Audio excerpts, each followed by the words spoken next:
warahmatullahi wabarakatuh. Shalom, salam sejahtera untuk kita semua.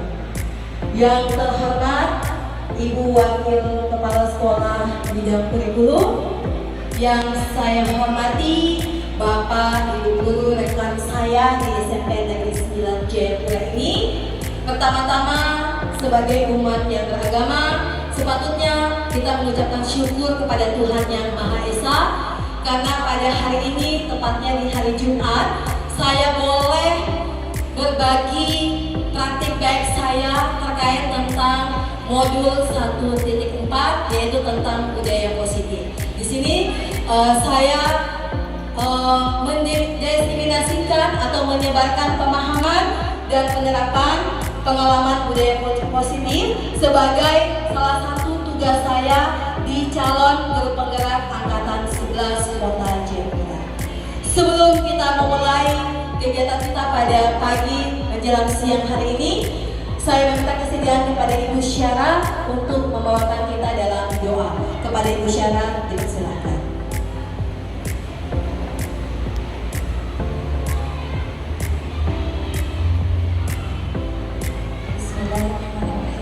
Assalamualaikum warahmatullahi wabarakatuh. Selamat siang, salam sejahtera untuk kita semua. Yang terhormat Bapak Ibu Guru yang kami banggakan, sebelum memulai kegiatan, izinkan saya memimpin doa. Mohon untuk Bapak Ibu menyesuaikan dengan keyakinan dan kepercayaan masing-masing. Bismillahirrahmanirrahim.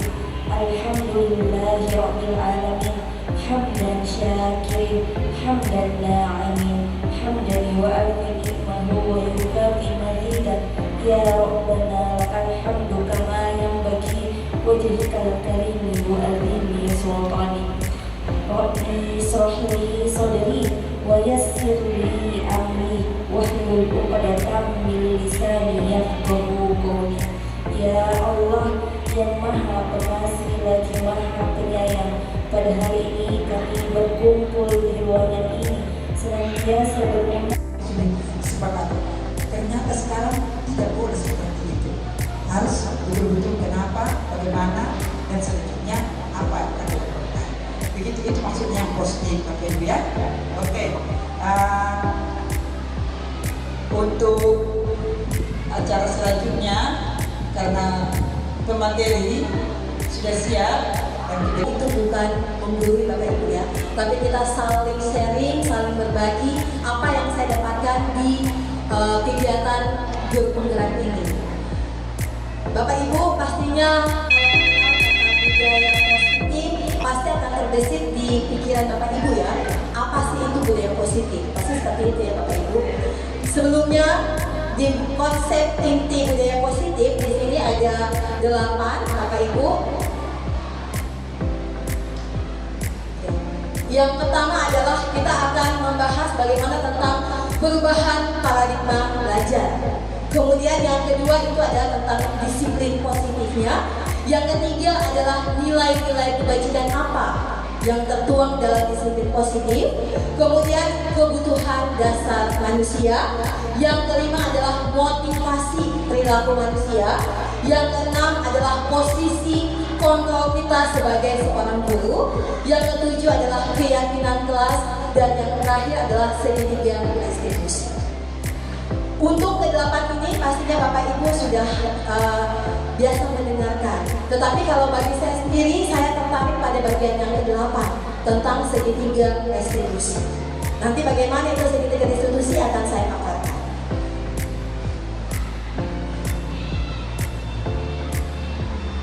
Iya. Untuk yang pertama adalah tentang pembelajaran dengan paradigma baru. Bapak Ibu, pada saat pembelajaran di kurikulum Merdeka ini, kita tidak lagi menggunakan sistem yang sebelum-sebelumnya, yaitu kita menuntut anak untuk belajar sesuai dengan keinginan kita sebagai guru. Tetapi di kurikulum Merdeka ini, kita melakukan pembelajaran dengan paradigma baru. Itu merupakan pembelajaran yang dirancang berdasarkan prinsip pembelajaran berdiferensiasi, sehingga peserta didik belajar sesuai kebutuhannya berdasarkan tahap perkembangan untuk mewujudkan profil pelajar Pancasila. Seperti yang kita ketahui, filosofi Ki Hajar Dewantara bahwa kita guru itu bukan menuntut kepada siswa, tapi kita menuntut kodrat anak sesuai dengan perkembangan zaman, ya. Itu kita harus mengikutinya. Jadi kita tidak mengajar itu sesuai dengan keinginan kita, tapi kita sesuaikan dengan kebutuhan anak-anak kita. Dan ini tujuannya kepada apa? Untuk mewujudkan profil pelajar Pancasila. Bapak Ibu masih ingat kan? Coba biasa di kelas kita menyanyikan ke anak-anak dulu. Belajar Pancasila. Boleh kan? 1, 2, 3 ya. Belajar Pancasila, beriman dan bertakwa pada Tuhan yang Esa dan mulia. Kebinekaan global, gotong royong mandiri, kreatif dan bernalar kritis. Oke, inilah tujuan kita Bapak Ibu. Pembelajaran kita itu harus mewujudkan profil pelajar Pancasila.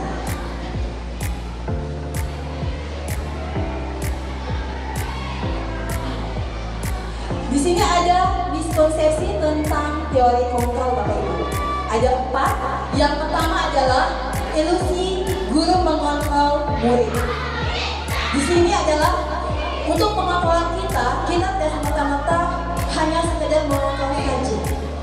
Ya, tapi bagaimana kita membackup anak-anak kita untuk menjadi pembelajar yang sejati, pembelajar sepanjang hayat. Kemudian yang kedua adalah ilusi bahwa semua penguatan positif, efektif dan bermanfaat.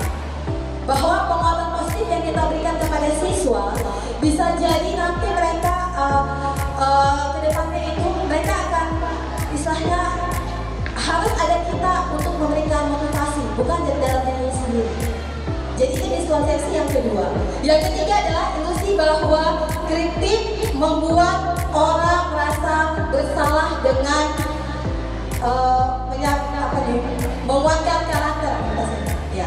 Di sini adalah kritik dan membuat orang merasa bersalah. Jadi kita sebagai guru itu tidak boleh hanya sekedar mengkritik dan membuat rasa bersalah kepada siswa. Karena nanti dampaknya akan ke depan. Anak itu akan membekas secara mental, secara emosional, secara sosialnya, nanti dia akan membekas di jiwanya.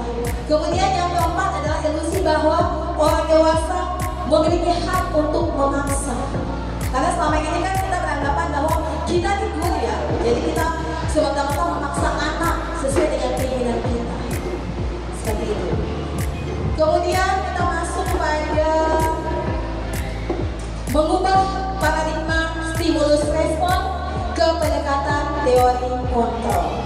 Di sini Bapak Ibu, kita lihat yang pertama, kalau stimulus respon yang kita pakai saat ini adalah realitas kebutuhan itu kita sama. Tetapi kalau menggunakan teori kontrol, realitas atau kebutuhan kita itu berbeda Bapak Ibu ya. Setuju kan tidak Bapak Ibu?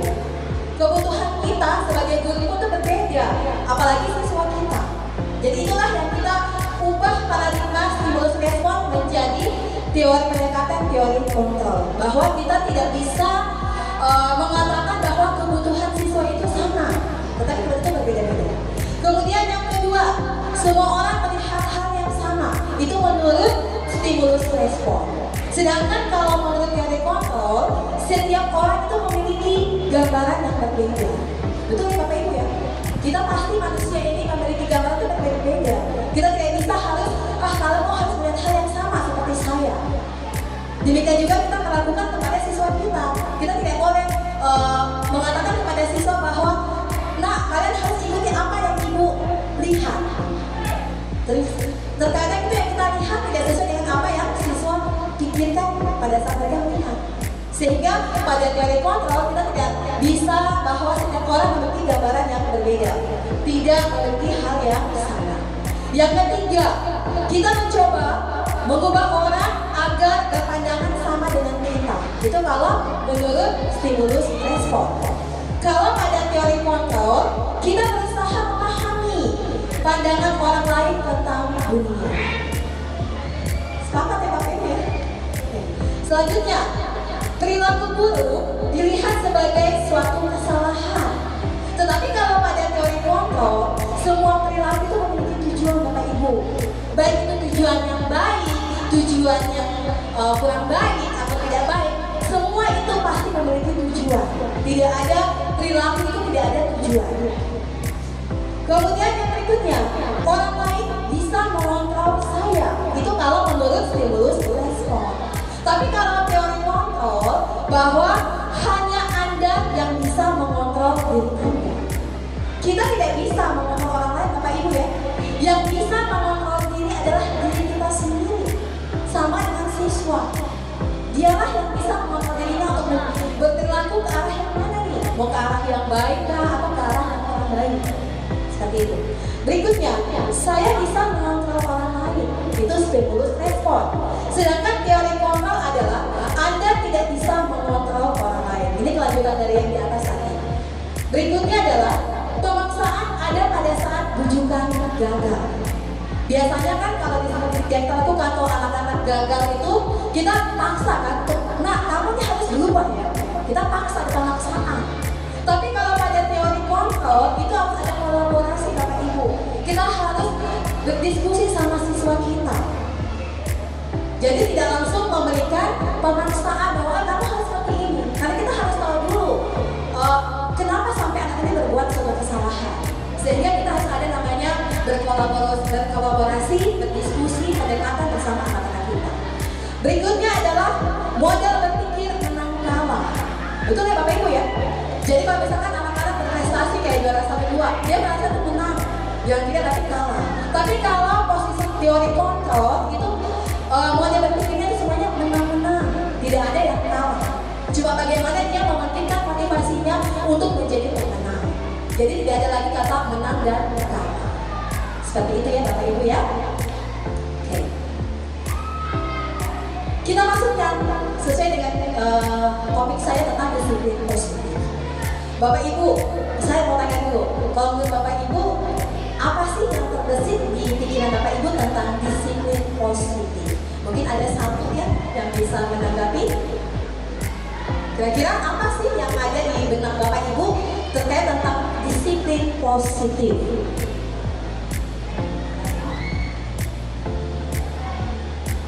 Nah, kalau saya disiplin positif, ini kan kita mengenal apa disiplin positif menurut PSDCGP. Menurut saya disiplin positif itu suatu pendekatan yang dilakukan untuk kita selalu taat pada aturan dan tetap memberikan kenyamanan kepada siapa saja dalam menjalankan aturan itu. Itu menurut versi saya. Ya, salah satu contohnya yang ada tepat waktu menggunakan seragam sesuai dengan ketentuan dan membudayakan 5S misalnya dan lain-lain. Itu menurut saya. Oke, tepuk tangan dong Bapak Ibu ya, luar biasa Pak Simon ya. Ya, jadi mirip-mirip lah seperti apa yang Pak Simon sampaikan, bahwa di sini disiplin itu berasal dari kata disiplin Bapak Ibu, yang mana artinya adalah kita belajar. Kita belajar untuk menuju ke arah yang lebih baik. Di sini adalah disiplin mengacu pada disiplin diri. Jadi disiplin ini bukan hanya disiplin karena tata tertib atau tata aturan, tapi disiplin diri kita. Disiplin diri kita bagaimana? Yang pastinya memiliki rasa tanggung jawab untuk melakukan disiplin itu. Kemudian di sini adalah disiplin memiliki tanggung jawab terhadap apa yang dilakukannya berdasarkan nilai-nilai yang dia ingin. Jadi disiplin positif ini pastinya ada nilai-nilai Bapak Ibu yang anak-anak harus yakini bahwa disiplin itu berasal dari dirinya, bukan karena dari orang lain. Seperti itu. Di sini disiplin positif itu merupakan pada modul yang kami pelajari ya Bapak Ibu ya. Disiplin positif itu merupakan salah satu cara penerapan disiplin yang bertujuan untuk menumbuhkan kesadaran serta memperdayakan peserta didik tanpa imbalan penghargaan atau reward, kemudian ancaman atau hukuman. Jadi disiplin positif di sini adalah salah satu proses pendekatan untuk membuat anak mendisiplinkan diri untuk melaksanakan disiplin itu dari hatinya, bukan karena ada hukuman yang akan diberikan oleh sekolah, bukan karena ingin diberikan penghargaan atau reward. Jadi memang benar-benar disiplin adalah disiplin pribadi yang harus dia lakukan dan harus dia yakini untuk melakukannya sesuai dengan nilai-nilai yang anak-anak yakini. Seperti itu, Bapak Ibu. Bisa ya? Kemudian di sini ada kesimpulan yang kita bisa buat adalah sebagai pendidik, tujuan kita adalah menciptakan peserta didik yang memiliki disiplin diri. Jadi kita sebagai pendidik memang harus bisa mewujudkan peserta didik untuk disiplin dirinya dulu. Kemudian kalau ada disiplin dirinya sudah tertanam pada diri anak itu, maka mereka akan berperilaku mengacu kepada nilai-nilai kebaikan universal dan memiliki motivasi untuk melakukan perubahan perilaku ke arah yang lebih baik, bukan motivasi ekstrinsik. Jadi motivasi itu bukan berasal dari luar, tapi dia berasal dari dalam atau intrinsiknya. Jadi mereka melakukan perbuatan itu menuju ke arah yang lebih baik, itu bukan karena adanya paksaan, bukan karena adanya hukuman yang akan dia dapatkan, atau mungkin dia melakukan disiplin itu karena ingin mendapatkan penghargaan. Bukan seperti itu. Kalau mendapatkan penghargaan itu adalah yang berasal dari ekstrinsik. Tapi yang harus yang ada dalam dirinya, bagaimana dia mengubah menjadi perilaku disiplin pribadi itu sesuai dari hatinya, bukan karena paksaan. Itulah yang kita namakan dengan disiplin positif. Jadi salah satu cara yang kita bisa lakukan kepada siswa untuk bisa melakukan perbuatan-perbuatan baik sesuai dengan hatinya dan atas kesadaran dirinya untuk melakukan perbuatan itu secara rasa penuh tanggung jawab, bukan karena paksaan, bukan karena hukuman, dan bukan karena ingin mendapatkan penghargaan atau reward.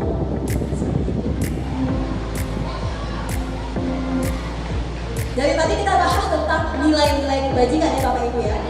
Pastinya mungkin Bapak Ibu nilai kebajikan apa itu yang tertuang di situ. Di sini Bapak Ibu sebenarnya ada 6 nilai kebajikan yang diberikan oleh modul 1.4. Tapi di sini yang lebih signifikan kita pakai ada 3. Yang mana nilai-nilai kebajikan ini adalah nilai yang disepakati Bapak Ibu. Nilai yang disepakati bersama tanpa melihat suku budaya, tanpa melihat agama, tanpa melihat adat istiadat kita. Jadi ini berlaku untuk semua dan itu merupakan sebuah kesepakatan bersama. Di sini yang pertama adalah pastinya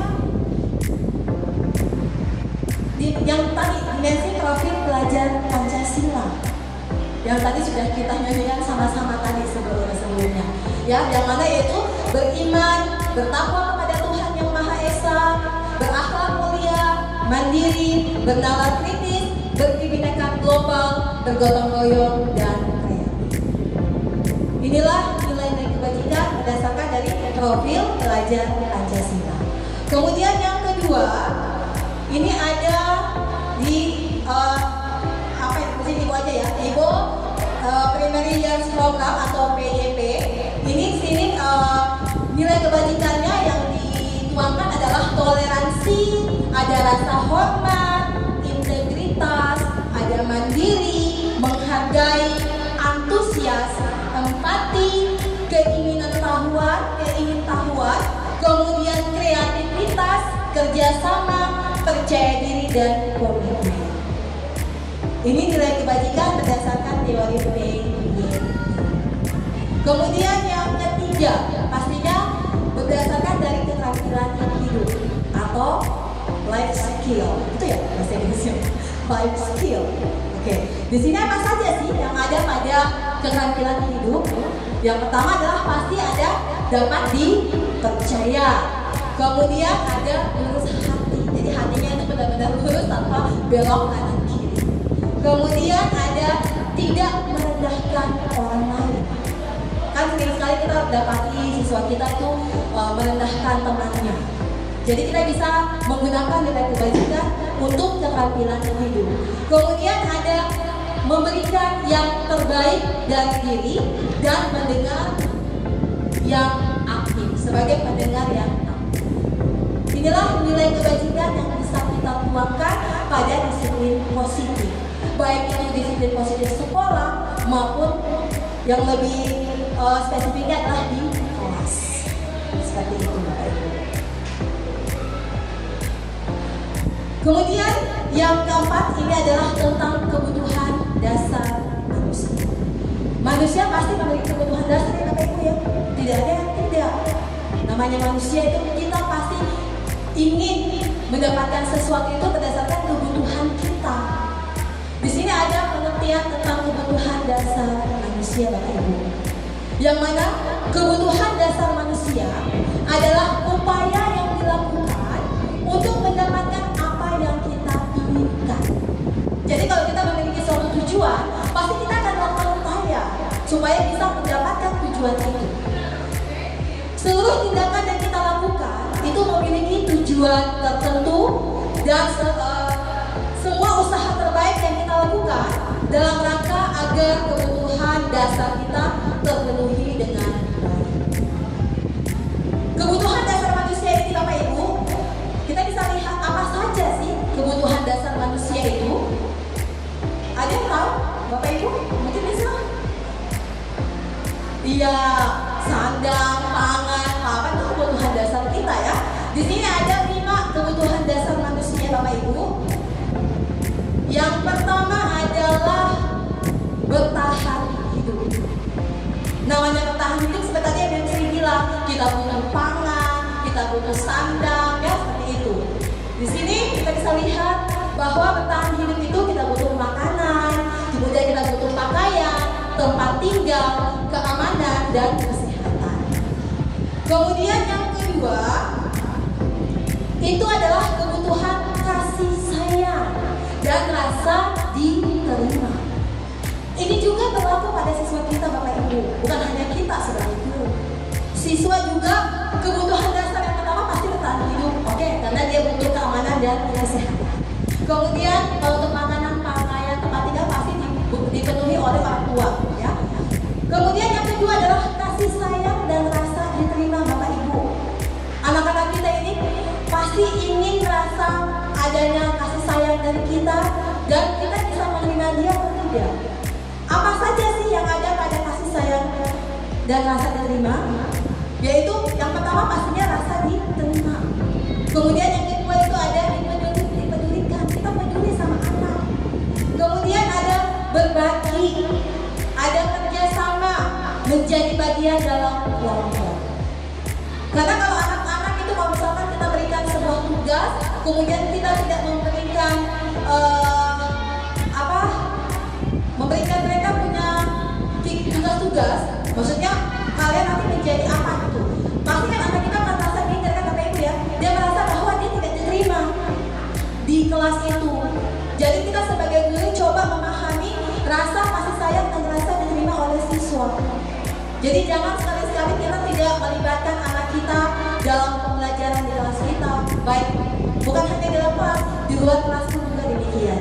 Karena kalau misalkan kita hanya fokus kepada satu anak, maka anak yang lain akan merasa tersisih kan Bapak Ibu ya, merasa bahwa saya tidak diterima, sehingga membuat mental anak itu menjadi down.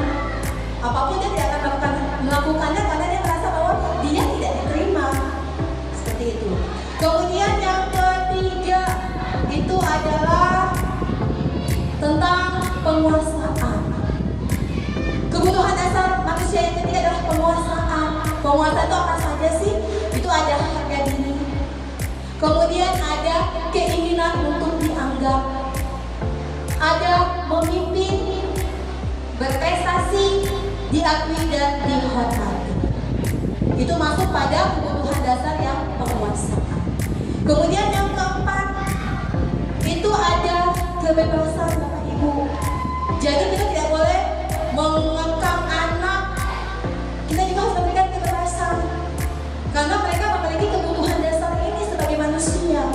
Bukan hanya kita gurunya yang diberikan kebebasan, anak tidak.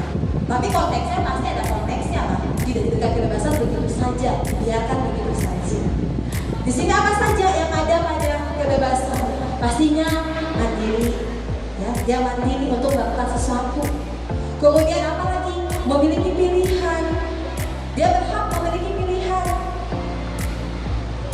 Kemudian mencoba hal yang baru, mampu mengendalikan arah dirinya. Itulah masuk pada kebebasan. Dan yang kelima itu adalah kebutuhan kesenangan. Kita sudah dengan semua sandang pangan kita merasa disayangi, diterima, kemudian ada rasa penguasaan, ada kebebasan. Pastinya yang tidak kalah penting adalah rasa kesenangan. Guru butuh kesenangan ya Bapak Ibu ya. Demikian juga siswa juga butuh kesenangan Bapak Ibu, bukan hanya kita saja. Kesenangan itu apa saja sih? Kesenangan itu pastinya bermain. Jadi kalau anak bermain jangan langsung sudah jam berapa ini ya? Nah, gitu. Jadi setidaknya mencoba untuk memahami posisi anak bahwa mereka memang menginginkan kebutuhan dasar ini, bermain. Kemudian ada humor. Ada beberapa dari kita, termasuk kita ini juga pasti ada yang bukan humor ya Bapak Ibu. Tapi kan rasa kesenangan kan bukan hanya humor saja kan, bisa juga tadi bermain. Kemudian apa? Tertawa itu suatu bagian dari kebutuhan dasar kita tentang kesenangan.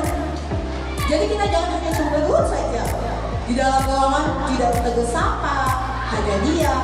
Sama juga kepada siswa, jangan biarkan anak kita itu diam, cemberut, tanpa ada ekspresi. Karena kalau seperti itu berarti kita mengangkat kebutuhan dasar anak kita. Coba kita sedikit demi sedikit menerapkan kebutuhan dasar manusianya, kita bisa implementasikan di kelas kita. Kita lihat, kebutuhan dasar mana sih anak ini yang dia butuhkan dari kita. Jadi kita jangan menganggap sepele kebutuhan dasar ini. Ya, Bapak Ibu ya, senyum-senyum lah kita semuanya. Oke, baik. Sekarang di sini yang kelima kita masuk pada motivasi perilaku manusia. Setelah kita mengetahui kebutuhan dasar kita sebagai manusia, pastinya ada motivasi dong yang ada pada diri manusia. Motivasi itu Bapak Ibu terbagi menjadi dua motivasi. Yang dari awal saya sebutkan tadi yang tentang disiplin. Motivasi yang datangnya dari dalam dan yang berasal dari luar. Atau motivasi intrinsik dan motivasi ekstrinsik. Di sini ada dua yang di bagian atas ini Bapak Ibu, ini adalah motivasi ekstrinsiknya. Apa saja motivasi ekstrinsik dalam diri manusia? Yang pertama adalah tadi untuk menghindari ketidaknyamanan atau hubungan. Motivasi ini akan muncul kalau kita memunculkan untuk membuat hukuman kepada siswa kita. Jadi dia mau menghindari ketidaknyamanan atau hukuman, maka dia mengambil motivasi ekstrinsik. Kemudian yang keduanya apa sih? Yang keduanya adalah untuk mendapatkan imbalan atau penghargaan dari orang lain. Betul tidak ya Bapak Ibu ya? Kalau kita mengharapkan imbalan, kita takut mendapatkan hukuman, berarti itu kan ada unsur dari luar ya, bukan dari dalam diri. Jadi motivasi perilaku manusia itu yang pertama yang berasal dari ekstrinsik itu adalah sikap ini Bapak Ibu. Yang pertama dia anak itu ingin menghindari namanya ketidaknyamanan atau hukuman yang akan diberikan. Dan yang kedua adalah dia ingin mendapatkan imbalan atau penghargaan untuk melakukan sesuatu. Jadi bukan dari dalam dirinya. Dan motivasi perilaku yang intrinsik itu apa saja sih? Ini Bapak Ibu, untuk menjadi orang yang apa? Yang apa Bapak Ibu? Yang mereka inginkan dan menghargai diri sendiri dengan nilai-nilai yang mereka percaya. Jadi mereka bukan karena paksaan dari orang lain, tapi memang berasal dari dirinya sendiri, sesuai dengan nilai-nilai yang mereka yakini tadi. Jadi mungkin kita ke depannya Bapak Ibu, mungkin secara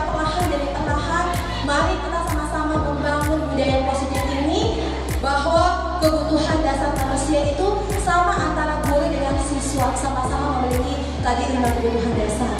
Kemudian supaya kebutuhan dasar terpenuhi dan supaya anak-anak bisa mendisiplinkan dirinya, maka kita harus menerapkan motivasi perilakunya.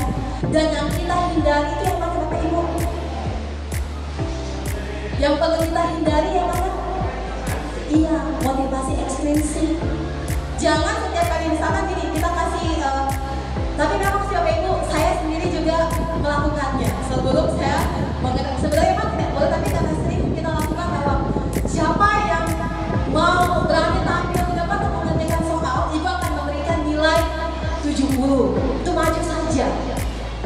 Itu biasa kita lakukan, yang saya sendiri Bapak Ibu melakukan itu. Dan itu saya merasa terpukul dengan modul yang saya pelajari.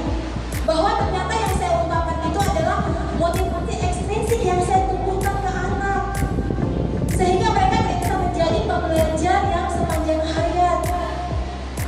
Mereka hanya bisa tergantung dari kita kalau kita memberikan motivasi ekstrinsik.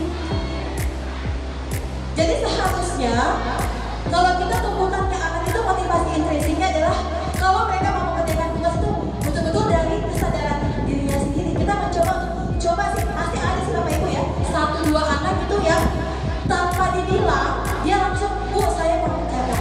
Mungkin pada saat siswa itu maju, itulah yang kita berikan penguatan, kita berikan pandangan motivasi kepada yang lain, bahwa dalam mengerjakan sesuatu itu tidak perlu mengharapkan imbalan, atau bukan karena takut nanti. Contohnya ada satu guru misalkan, kalau kita kerjakan tugas ke depan langsung ada hukumannya. Pasti ada ya Bapak Ibu ya, yang kita lakukan. Tapi coba Bapak Ibu, mulai saat ini setelah saya mendiseminasikan ini, bukan hanya Bapak Ibu, saya sendiri menerapkan itu sekarang Bapak Ibu. Saya berusaha mencoba untuk menerapkannya. Memang segala sesuatu itu tidak semudah membakar telapak tangan. Tetapi dengan pembiasaan yang kita lakukan, itu akan menjadi suatu kebiasaan. Kalau kita terbiasa hari demi hari, minggu demi minggu, bulan demi bulan, tahun demi tahun, insya Allah Bapak Ibu, disiplin positifnya akan terasa di sekolah kita. Sudah tidak lagi dengan ancaman-ancaman, tidak lagi dengan hukuman-hukuman. Mereka akan dari dirinya sendiri bahwa saya lakukan ini adalah salah, jadi saya lakukan yang benar. Tapi namanya manusia tidak ada yang sempurna. Jadi bagaimana nanti kita posisi kontrol kita? Nanti saya akan bahas berikutnya. Berikutnya Bapak Ibu, di sini ada, kita pasti sering mendengar itu hukuman Bapak Ibu ya. Hukuman, kemudian konsekuensi. Itu ya, yang ada selama ini di sekolah, materi di sekolah di mana saja, yang sering kita dengar adalah hukuman dan konsekuensi. Yang menariknya Bapak Ibu di modul 1.4 itu yang ketiga, yaitu adalah restitusi. Saya sangat tertarik. Mungkin kalau orang guru BK itu sudah biasa. Kalau dari seorang guru BK, saya yakin ini adalah makanannya mereka, restitusi. Cuma kita guru mata pelajaran ini yang belum kita sentuh. Di sini kita bisa lihat perbedaannya Bapak Ibu, apa itu hukuman, apa itu konsekuensi, dan apa itu restitusi. Untuk hukuman di sini Bapak Ibu, hukuman itu tidak terencana kan Bapak Ibu ya, dan dia datangnya tiba-tiba. Misalkan ada anak yang datang terlambat ke kelas, kan kita belum buat dulu toh. Kalau terlambat itu, hukumannya kamu lari lapangan, catat buku sampai habis, berdiri di depan angkat kaki sebelah. Jadi hukuman itu tidak terencana atau tiba-tiba. Yang kedua adalah murid tidak tahu apa yang akan terjadi karena kita tidak libatkan. Artinya apa? Bahwa sifatnya hanya satu arah. Kita yang berkuasa, kita yang memberikan hukuman tanpa kita libatkan siswa kita. Kemudian apa? Hukuman itu bisa berupa hukuman fisik dan bisa psikis. Jangan Bapak Ibu beranggap bahwa hanya fisik saja itu sebagai hukuman, tapi psikis juga Bapak Ibu. Ucapan kita terkadang itu menyinggung hati mereka tanpa kita sadari. Dan biasanya Bapak Ibu yang saya lihat Yang lebih membekas ke diri siswa adalah hukuman psikis. Ya betul Bapak Ibu ya. Kalau fisik itu kan misalkan dipukul memar, mungkin besok ada 2 hari hilang. Tapi kalau psikis Bapak Ibu itu akan melekat, akan mendarah daging dia, sehingga akan menimbulkan anak ini pada saat nanti di masyarakat dia akan menjadi anak yang membangkang. Karena dia merasa bahwa saya sudah tidak dihargai dengan ucapan atau kata-kata yang terkadang guru atau kita sebagai guru itu melontarkan tanpa kita sadari. Dan itu sudah saya praktekkan di kelasnya Pak Simon kelas 9D akibat dari psikis. Dan memang Bapak Ibu di calon guru penggerak ini membawa dampak positif bagi saya, terutama yang melaksanakan pendidikan ini. Dan itu pun saya ingin mengeluarkan kepada Bapak Ibu. Cuma memang saya tahu Bapak Ibu pasti di pikiran Bapak Ibu, teori saja, ini omongan saja. Memang Bapak Ibu, semua itu butuh proses. Tidak ada semua itu instan. Kita hidup itu semuanya butuh proses. Kita lahir di dunia ini pun tidak langsung bisa seperti ini. Betul kan Bapak Ibu ya? Makanya saya bilang hari berganti hari, minggu berganti minggu, bulan berganti bulan, tahun berganti tahun. Tahun pertama mungkin masih biasa-biasa, tahun kedua sudah mulai meningkat, tahun ketiga sudah ada peningkatan lagi. Bahkan tahun kelima mungkin sudah menjadi sekolah seperti itu. Itu kan tujuan kita. Oke. Kemudian konsekuensi. Kalau konsekuensi itu satu tingkatan lebih tinggi dari hukuman. Kenapa? Karena konsekuensi itu adalah terencana. Pastinya, kenapa terencana? Karena kita lakukan itu sesuai dengan kesepakatan yang kita buat bersama dengan siswa, dengan warga sekolah. Tetapi konsekuensi itu yang dirasakan oleh siswa adalah murid yang tetap tidak merasa nyaman Bapak Ibu. Karena namanya konsekuensi hampir sama dengan hukuman ya, kita terkait hukuman. Cuma di konsekuensi dia sudah tahu kalau dia melanggar ini, hukumannya ini, konsekuensinya ini, bukan konsekuensinya. Kalau saya terlambat, saya tidak kerjakan tugas, konsekuensinya saya tidak boleh pulang sekolah dong. Saya harus kerjakan tugas sampai dengan selesai. Itu kan konsekuensi. Tetapi tetap Bapak Ibu, murid tetap dibuat tidak nyaman. Kemudian apa? Sikap guru selalu memonitor.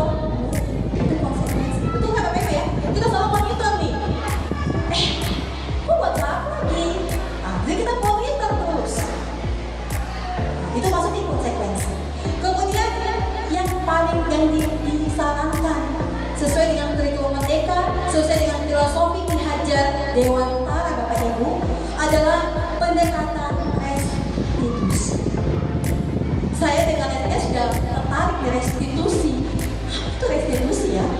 Ternyata di sini kalau restitusi itu proses menciptakan kondisi bagi murid untuk memperbaiki kesalahan. Jadi kita sebelum kalau hukuman kan kita langsung memberikan hukuman. Kalau konsekuensi kan kita sudah memberikan kesepakatan bahwa ini hukumannya.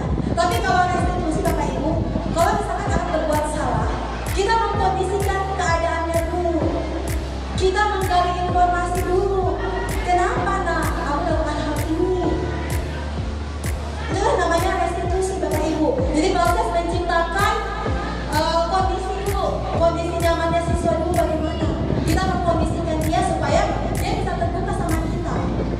Kemudian yang kedua adalah proses kolaboratif yang mengajarkan murid untuk mencari solusi sendiri. Jadi bukan kita semata-mata kalau kamu tidak buat ini, inilah hukumanmu, inilah konsekuensinya. Tapi kita melibatkan siswa kita yang secara kolaboratif. Kira-kira dari perlakuan yang dia lakukan itu, solusi apa yang bisa mereka ciptakan? Jadi kita libatkan anak kita. Diskusi dua arah, jangan hanya satu arah, tapi dua arah. Itulah yang masuk pada restitusi. Bisa Bapak Ibu? Iya, jadi memang pasti ada perbedaan-perbedaan apa itu hukuman, apa itu konsekuensi, dan apa itu restitusi.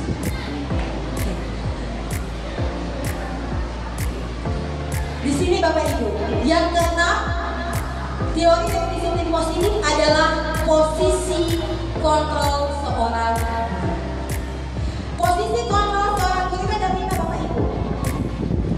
Yang pertama itu adalah sebagai penghukum. Yang kedua adalah pembuat rasa bersalah. Posisi yang ketiga itu adalah sebagai teman. Masih ada kan? Yang keempat itu adalah sebagai pemantau.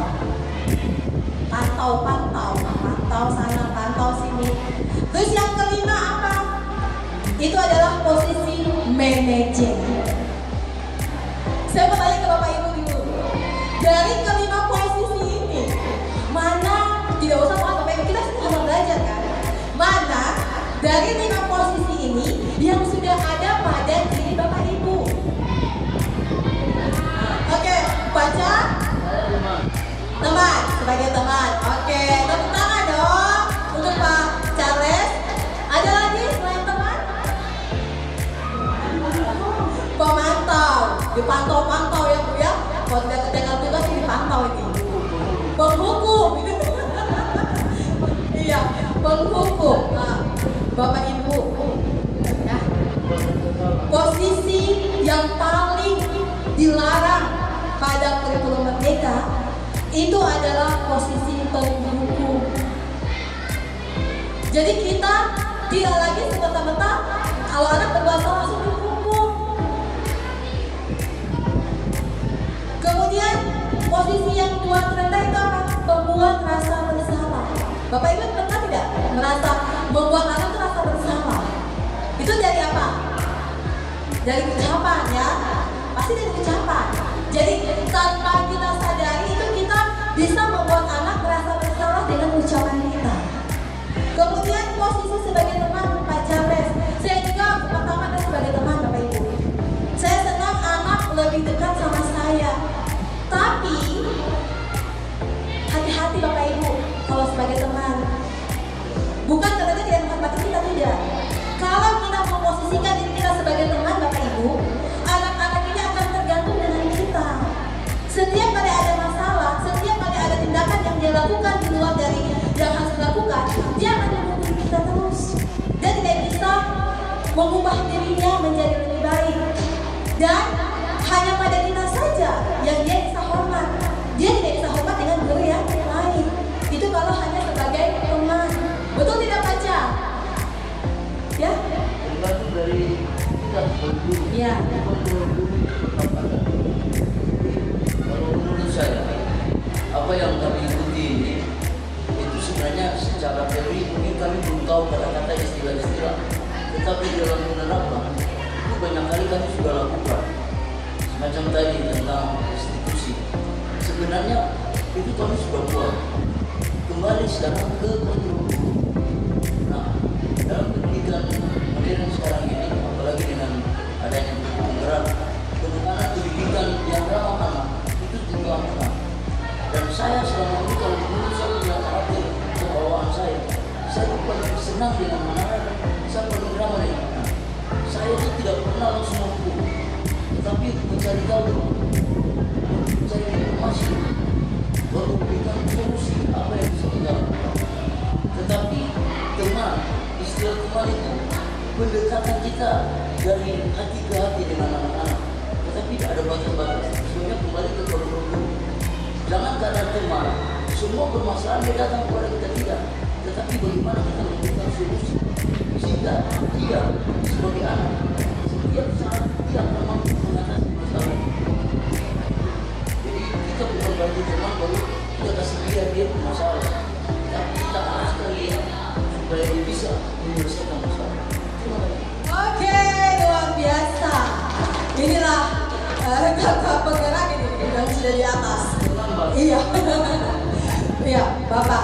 Memang betul yang kata teman sebagai teman itu memang tergantung dari mobil kita. Cuma memang dari mobil kita, Bapak, terkadang kalau kita menjadikan siswa itu sebagai teman, memang pasti ada negatif dan positifnya. Kalau positifnya berarti kan kita bisa membuat anak itu merasa nyaman dengan kita. Tetapi tidak berlaku untuk guru yang lain. Nah, Jadi memang kalau sebagai teman, memang kalau dari diri kita, memang kita harus juga berjiwa sebagai teman supaya mereka lebih nyaman dengan kita. Tapi kalau pada kurikulum merdeka yang ada sekarang, kita diharapkan itu menjadi yang kelima sebagai manajer. Manajer ini sama seperti kepemimpinan seorang kepala sekolah. Kita pun juga sebagai manajer di kelas, bahwa kita memposisikan diri kita adalah bagaimana ketika siswa melakukan kesalahan, kita dampingi anak tersebut, kita kondisikan keadaannya, kita stabilkan identitasnya. Baru kita mulailah menanyakan mengapa tindakan itu dia lakukan. Pasti ada sebab dan akibat. Pasti ada tujuan yang dia lakukan sehingga anak tersebut melakukan sebuah kesalahan. Barulah kemudian kita sama-sama secara kolaboratif, tadi yang saya paparkan, secara kolaboratif kita sama-sama siswa menanyakan kira-kira bagaimana solusi yang terbaik untuk Muna. Jadi bukan semata-mata kita langsung memberikan solusi ya Bapak Ibu ya, tapi kita mengarahkan, mendampingi, mengarahkan kira-kira anak-anak itu maunya bagaimana, tindak lanjutnya seperti apa, bukan dari kita. Itulah posisi dari manajer Bapak Ibu. Oke. Kemudian di sini ada contoh penerapan 5 posisi kontrol guru Bapak Ibu ya. Di sini kasusnya adalah siswa tidak mengerjakan tugas. Ini kasus yang kita buat. Di sini sebagai penghukum, kalimat penghukum itu kan seperti ini Bapak Ibu. Kalau kamu tidak mengerjakan tugas, maka kamu harus menyelesaikannya setelah pulang sekolah. Ya, seperti itu kalimat hukumannya.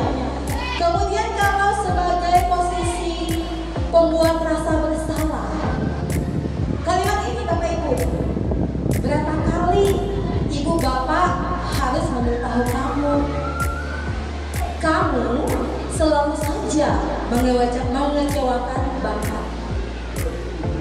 Itu kan rasa bersalah ya Bapak Ibu ya. Kita tidak langsung memberi hukuman, tapi kita langsung akhirnya mereka kayak bagaimana gitu. Ya, itu namanya membuat rasa bersalah. Kemudian yang ketiga, yaitu yang sebagai teman. Kalau kalimat sebagai teman kan, kalau misalkan anak berbuat kasus seperti yang tidak mengerjakan tugas, pasti kita akan bilang, ayo dong, tugasnya dikerjakan. Kan sebagai teman toh, Bapak Ibu, ayo dong, tugasnya dikerjakan. Tolong bantu bapak atau ibu ya sekali ini. Kemudian ada kalimat, ya sudah, tidak apa-apa. Kan itu kalau teman kan, ya sudah, tidak apa-apa. Kemudian lain kali jangan sampai berbuat seperti ini lagi ya. Itulah kalimat yang pada posisi kontrol sebagai teman. Kemudian sebagai pemantau. Di sini kalimatnya adalah kita bertanya kepada anak, kamu tidak mengerjakan tugas. Kemudian kita tanya lagi, kamu tahu konsekuensinya? Itu kan pemantau ya Bapak Ibu ya. Kemudian lagi setelah jam pulang sekolah, kamu lanjutkan kerja tugasnya dan jangan dulu lagi. Jadi kita memantau perkembangan siswa untuk menyelesaikan masalah yang dia lakukan. Kemudian ya bagaimana kalau manajer yang kelima? Kalau yang sebagai manajer Bapak Ibu adalah kita menanyakan, apakah kamu tahu kesalahanmu? Jadi kita mengkondisikan dulu, mengkondisikan anak ini. Kemudian kira-kira bagaimana kamu memperbaiki kesalahan? Jadi itulah kalimat-kalimat pada posisi kontrol sebagai manajer.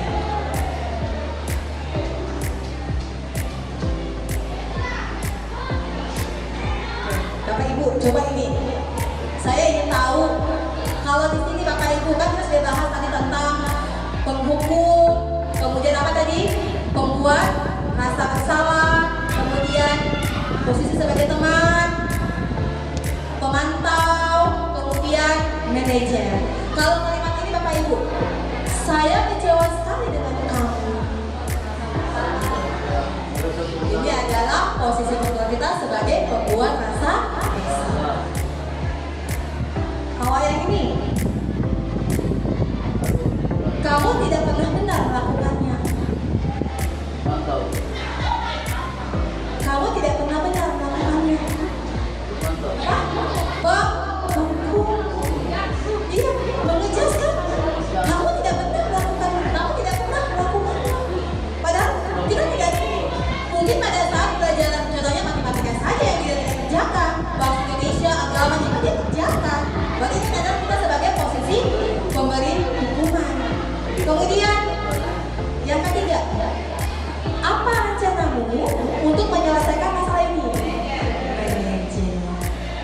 Bapak Ibu ya, ini sebagai posisi kita sebagai pengajar.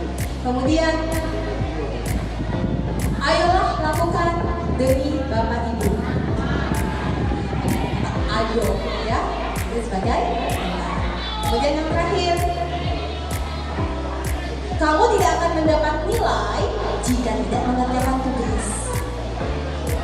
Itu kalimat apa? Itu posisi apa? Pemantau Bapak. Karena kan kita harus memantau anak ini untuk mengerjakan tugasnya kan? Karena kalau tidak, maka dia tidak akan mendapatkan nilai. Jadi ini adalah posisi kita sebagai pemantau. Tepuk tangan dong. Berarti Bapak Ibu sudah memahami ya kalimat-kalimat mana yang memposisikan kita sebagai posisi kontrol.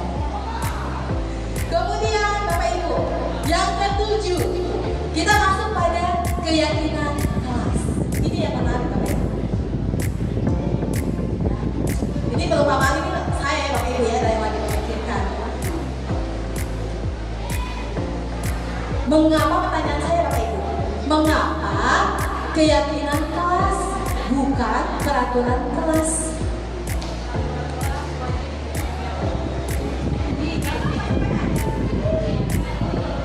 Kalau peraturan kelas itu wajib dan harus dikerjakan. Tapi kalau keyakinan kelas itu seperti kesepakatan bersama, jadi sama-sama enak. Kalau peraturan dari guru, sedangkan keyakinan kelas itu bagaimana guru dan siswa membuat kesepakatan bersama. Seperti itu sih. Luar biasa ya, inilah calon-calonnya kita yang iya Bapak Ibu. Mengapa kita buatnya keyakinan kelas bukan peraturan kelas? Karena kalau peraturan kelas kan budaya positif tadi saya sampaikan bahwa kita mencoba untuk membuang hukuman, ya. Karena hukuman itu pasti akan melekat pada peraturan kelas. Jadi saat ini Bapak Ibu jangan lagi buat peraturan kelas, tapi kita menamakan dengan keyakinan kelas, yang mana kita sama-sama berdiskusi dengan siswa membuat sebuah keyakinan yang akan kita sama-sama sepakati di dalam kelas tersebut. Gitu. Ya Bapak Ibu ya. Jadi keyakinan kelas lebih kepada budaya positif. Kita membuang yang berbau-berbau hukuman.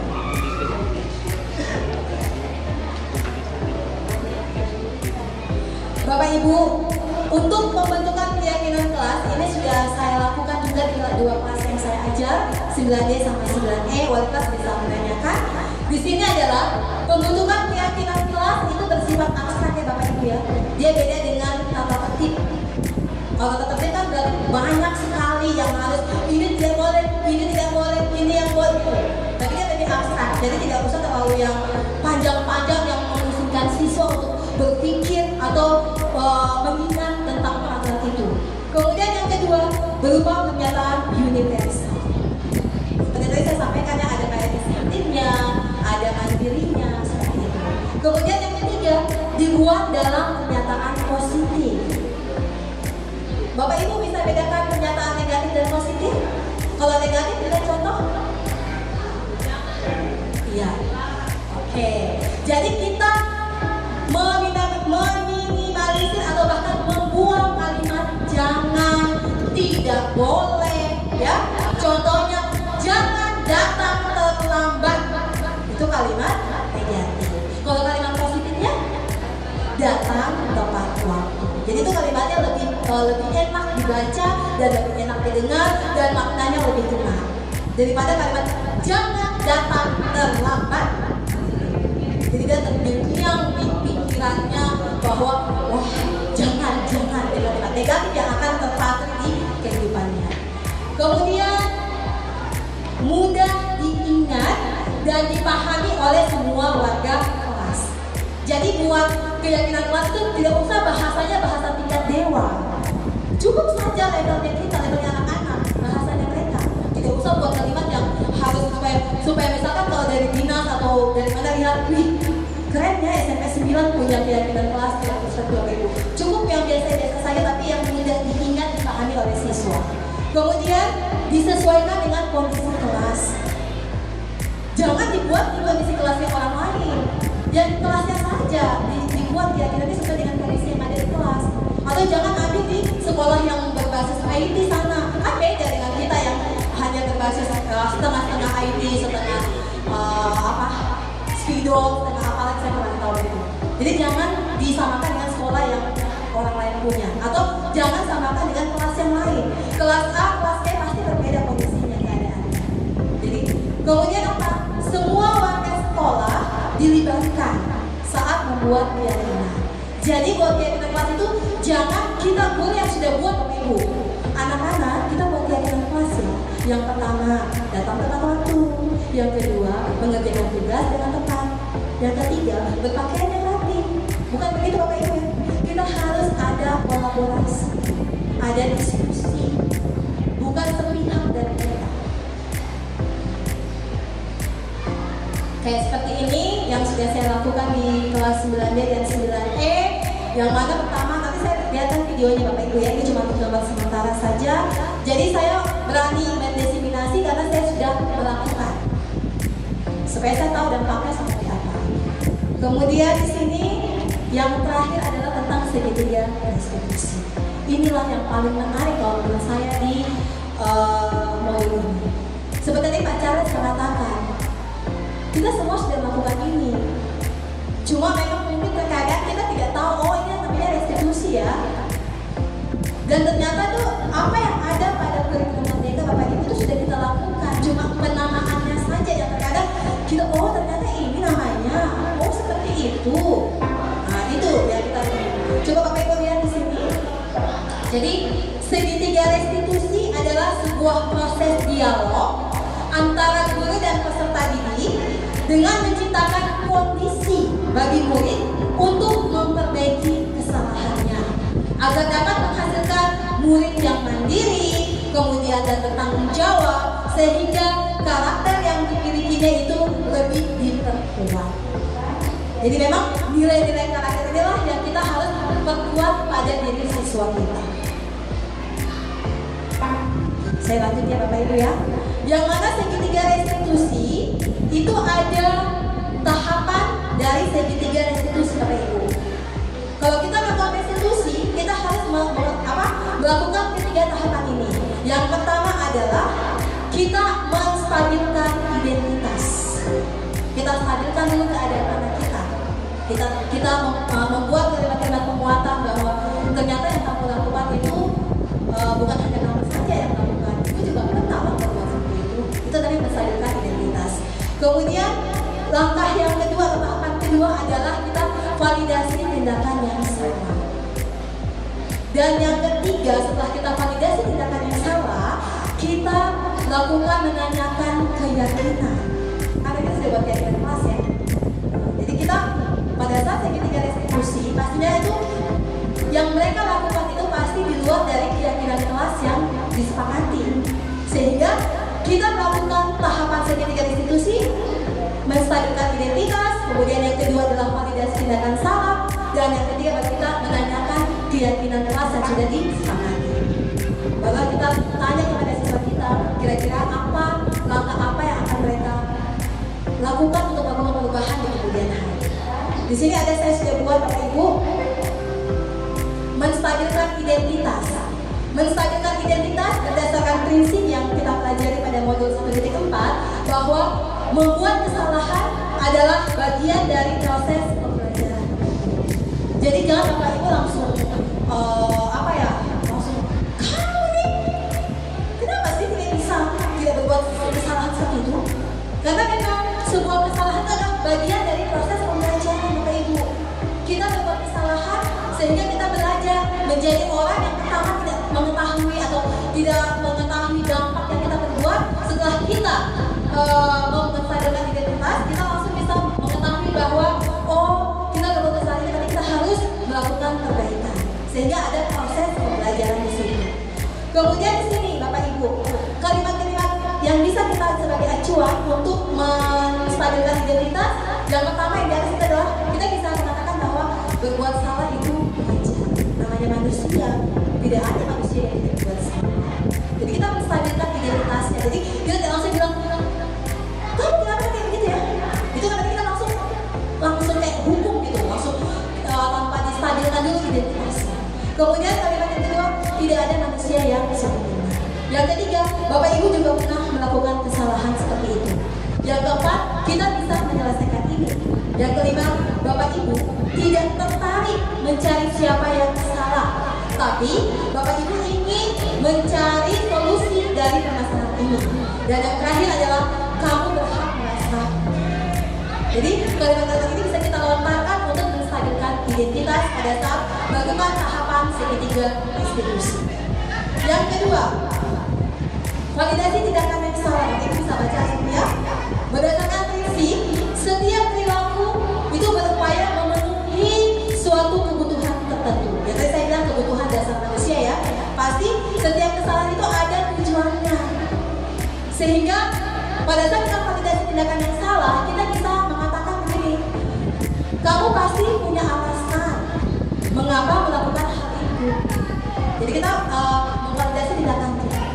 Terus kemudian, padahal kamu bisa melakukan yang lebih buruk dari ini ya. Kalimat ini bisa kita lontarkan misalkan kayak kalimatnya perkelahian ini. Mungkin salah bicara dengan temannya, kemudian dia langsung main tonjok atau mungkin dia menggatek kakinya.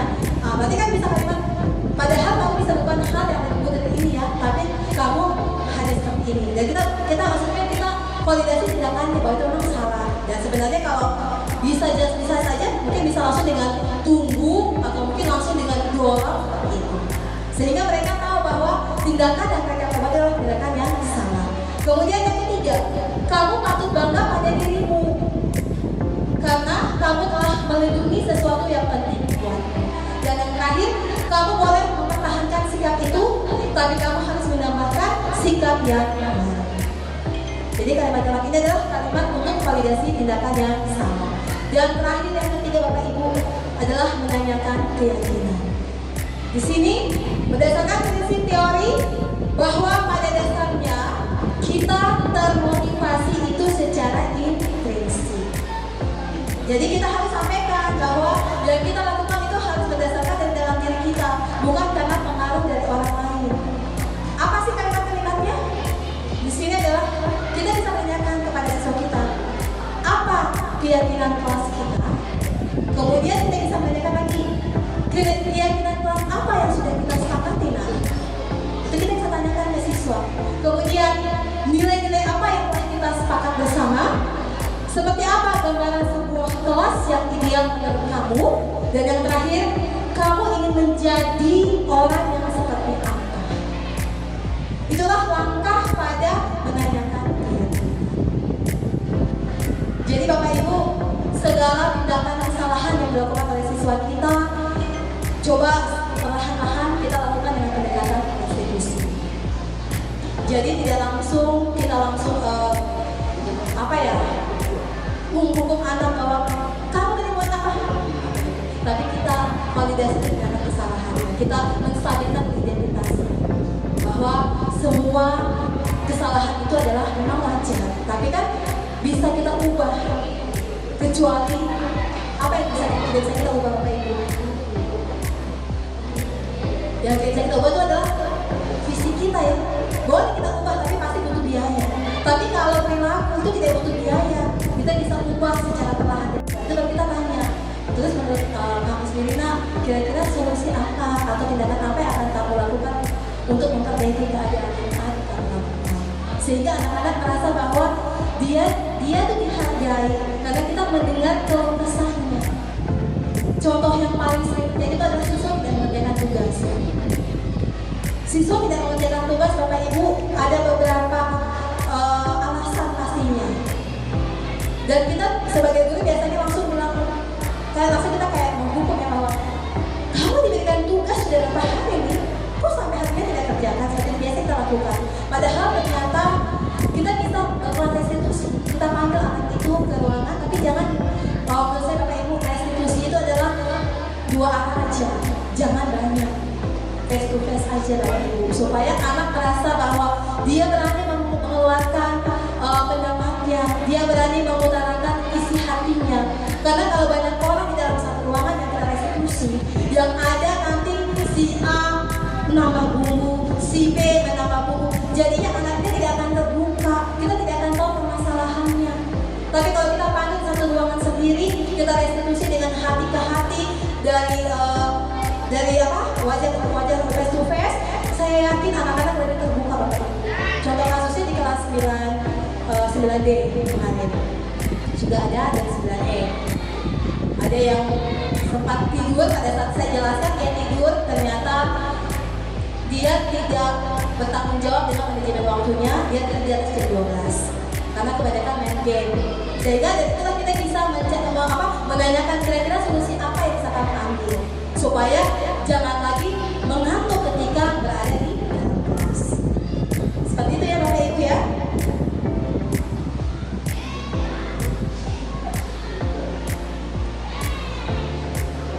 Oke, Bapak Ibu, ini saya cuma lihatkan sebentar saja.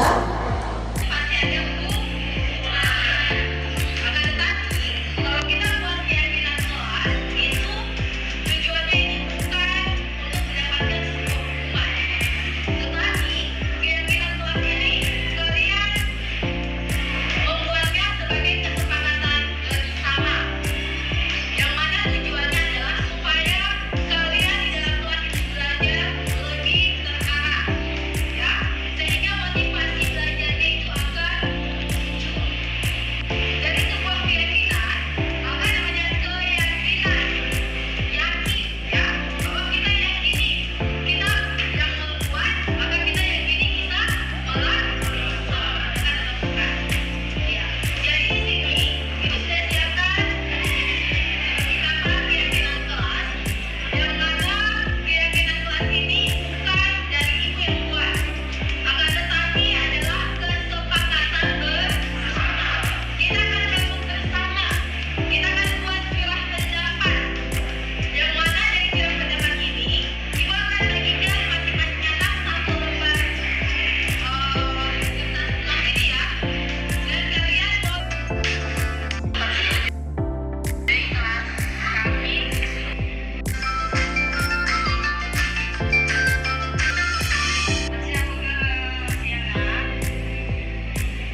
Ibu ya, tapi saya berusaha untuk mencoba melakukan, mengimplementasikan sesuai dengan modul yang saya pelajari.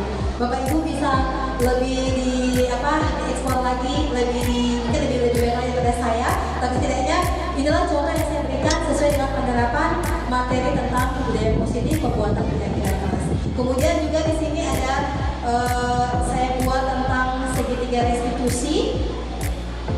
Di sini penerapan segitiga restitusi dengan dua kasus yang berbeda. Kasus yang pertama adalah anak tidur ketika saya mengajar, kemudian yang kedua adalah anak ribut pada saat mengerjakan tugas.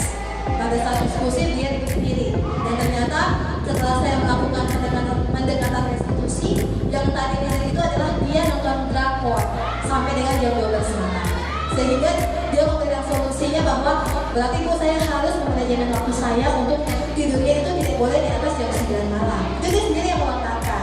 Kemudian bahwa pada saat pembelajaran berikutnya saya tidak boleh lagi tidur dalam kelas. Jadi solusi itu terlontar dari mulutnya sendiri, bukan dari kita. Kemudian kasus yang kedua yang saya tangani adalah yang tadi ribut. Dia bicara sendiri dengan temannya. Ternyata setelah saya menanyakan, ternyata dia hanya ingin mencari perhatian Bapak Ibu. Dia mungkin butuh kasih sayang yang lebih, sehingga dia ingin supaya dia tuh diperhatikan. Dia membuat keributan dengan teman-teman yang lain. Jadi dari situlah saya mendapatkan satu pembelajaran bahwa menyelesaikan kasus-kasus pada siswa yang biasa dilakukan oleh Ibu Feni itu betul-betul memang manjur sebenarnya Bapak Ibu. Cuma memang terkendala dengan waktu yang kita miliki. Tapi setidaknya saya berpesan kepada Bapak Ibu, kita mulai dari sedikit demi sedikit, tahap demi tahap. Saya yakin dengan kita melakukan sesuatu itu menjadi suatu kebiasaan, maka akan menjadi sebuah kebiasaan di sekolah kita. Seperti itu ya Bapak Ibu ya. Di sini saya mau menutup Bapak Ibu kesimpulan dari apa yang saya paparkan pada pagi hingga siang hari ini Bapak Ibu adalah dalam penerapan program disiplin positif, hendaknya kita sebagai guru adalah memiliki kepribadian profesional dan sosial yang baik, yang mana guru mampu merefleksikan dirinya dalam posisi kontrol sebagai among, sebagai manajer yang menuntut murid-muridnya menjadi insan yang mandiri, merdeka, dan bertanggung jawab. Ini juga sesuai dengan standar nasional pendidikan di Indonesia. Bisa Bapak Ibu? Ya. Inilah kesimpulan yang bisa saya buat pada pertemuan hari ini, dan saya berharap kepada Bapak Ibu yang hadir pada saat ini, mari sama-sama kita galakan budaya yang positif, kita sama-sama belajar mengenai penggunaan kalimat-kalimat yang positif, kita ubah kalimat-kalimat yang negatif selama ini kita gunakan, kita ubah menjadi kalimat positif, dan yang paling utama adalah kita harus mengetahui kebutuhan dasar dari anak-anak kita dan bagaimana kita memotivasi anak-anak itu, baru kemudian kita melakukan restitusi. Keyakinan kelas dulu deh, kita membuat keyakinan kelas supaya anak-anak tahu bahwa apa yang mereka lakukan itu adalah yang ada di keyakinan kelas. Baik, demikian Bapak Ibu, sekali lagi saya ucapkan terima kasih banyak atas kehadiran Bapak Ibu semua yang sudah hadir di acara kegiatan saya, yaitu desiminasi penerapan budaya positif untuk modul 1.4 sebagai calon guru penggerak angkatan 11 dari SMP Negeri 9 Jayapura atas nama Pilihan Desa. Terima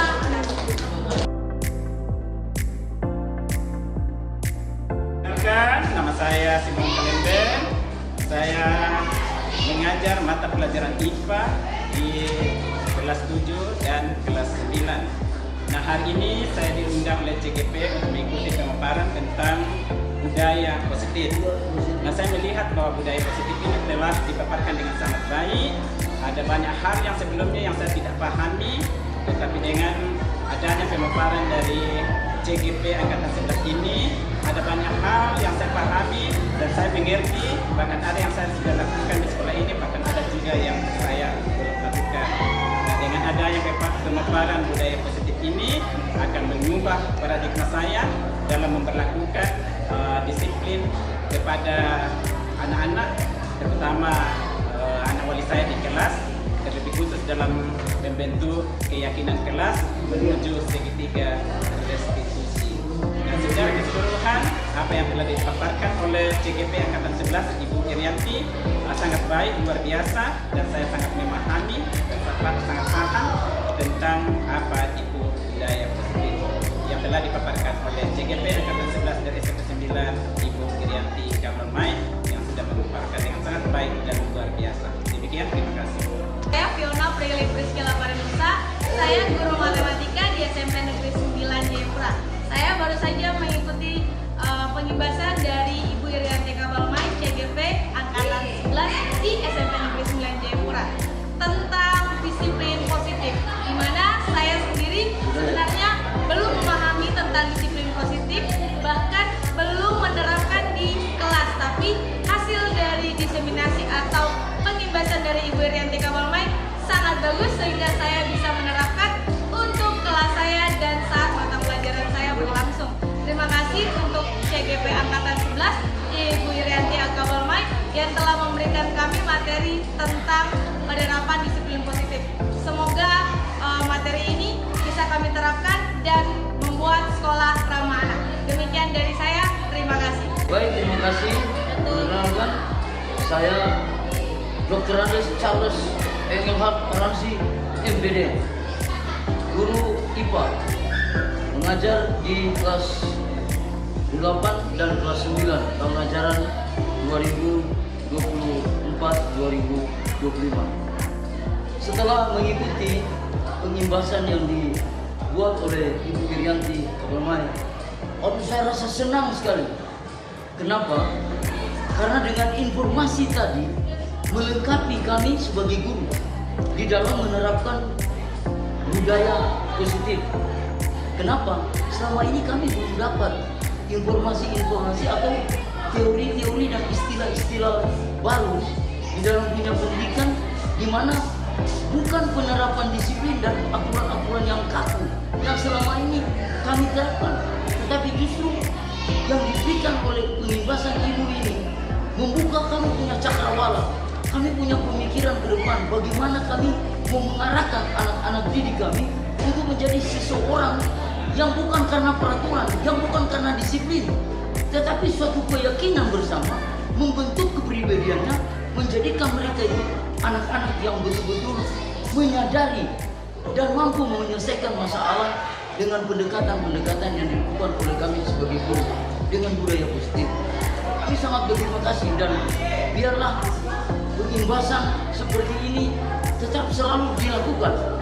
Dan saya sebagai pribadi guru mewakili teman-teman guru juga yang lain, pengimbasan yang sudah dilakukan oleh Ibu Irianti ini sungguh sangat memberikan kepuasan batin kepada saya dan melengkapi informasi kami sebagai guru, di mana terkadang memang kami sudah lakukan, tetapi karena kami belum banyak paham tentang bagaimana budaya positif itu, sekarang kami merasa ternyata itulah yang diinginkan pemerintah dalam standar pendidikan nasional sekarang ini, sehingga pembinaan generasi muda, pembinaan siswa kita bukan karena aturan-peraturan yang kaku, tetapi dengan pendekatan, dengan suatu pola keyakinan di mana membentuk mereka menjadi anak-anak yang baik, anak-anak yang berdisiplin, anak-anak yang bertanggung jawab dan mampu menyelesaikan masalah.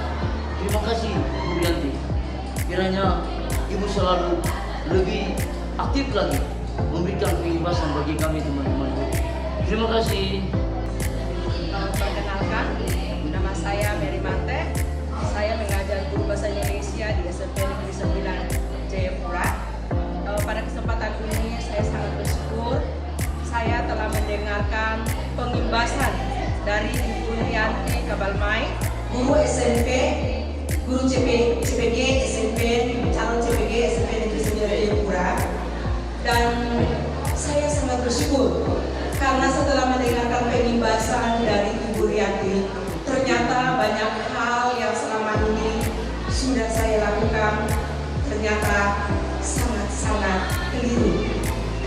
Jadi setelah saya mendengarkan pembahasan tentang budaya positif dari Ibu Irianti, saya berpikir ke depannya saya akan memperbaiki hal-hal yang selama ini yang sudah saya lakukan ternyata itu tidak membawa budaya positif bagi anak-anak. Saya akan berusaha terutama di kelas yang saya mengajar. Kebetulan kelas ini memang kelas yang lumayan dalam hal kenakalannya, kemudian keributannya, mengerjakan tugas tidak pernah dikerjakan tepat waktu, dan selama ini saya berusaha untuk memberikan hukuman, walaupun hukuman itu positif. Tapi ternyata setelah saya mendengarkan pembahasan dari Ibu Yanti luar biasa, ternyata cara saya itu masih salah. Jadi saya akan berusaha ke depannya untuk menerapkan apa yang sudah saya dengar tadi, dan terima kasih kepada Ibu Irianti, luar biasa ilmu yang saya dapatkan hari ini. Semoga kedepannya Ibu Irianti dapat mengimbaskan lagi yang lebih dari ini untuk kami memperbaiki di dalam proses pembelajaran di kelas untuk menciptakan sekolah kita SMP Negeri 9 ini menjadi siswa yang memiliki nilai-nilai positif, kemudian kita menjadi guru